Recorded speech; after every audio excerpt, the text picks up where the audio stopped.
Մարտի 16-ի առավոտից չեն դադարում Ադրբեջանի պաշտպանության նախարարության կեղծ տեղեկատվական կրակոցները հայկական զինուժի ուղղությամբ։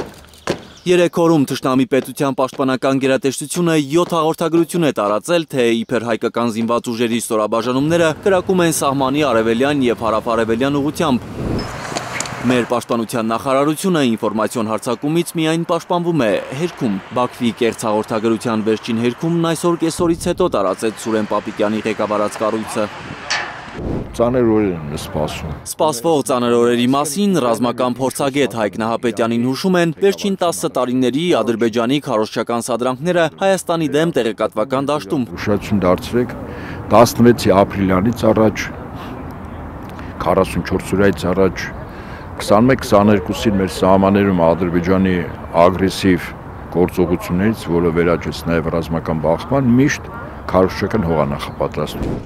Ռազմական փորձագետը նկատում է հարձակումից առաջ մեր թշնամին կեղծ խաղաղասեր է ներկայանում աշխարհին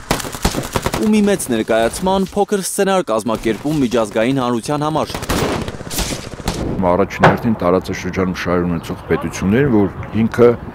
ոչ թե նախահարձակ եղել, այլ ինքը պաշտպանվել է, կամ լավագույն դեպքում կանխարգելիչ հարված է ասել։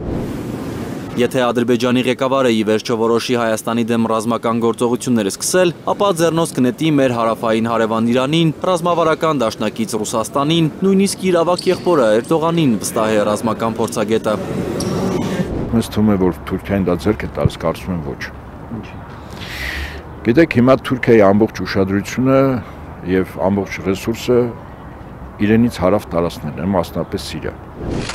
Որպեսզի միայն ինֆորմացիոն հարձակմամբ ավարտվի Ադրբեջանի պլանավորած սև գործը, ռազմական փորձագետն առաջարկում է քարոզչական հակահարված հասցնել, պետք է դիմել հապկին, սահմանին դիտորդներ և խաղաղապահներ տեղակայելու համար։ Իսկ դա նշանակում է, որ Ալիևը ստիպված, եթե փորձել անգամ ռազմական գործողություն անել, ապա առնվազն 5 պետության դեմ պետք է սկսի։ Քարոզչական ու գոնե այդպես։ Մնացած այլ բան, պաշտպանության նախարարություն հերքի կամ չհերքի, սա այնքան երկրորդական է։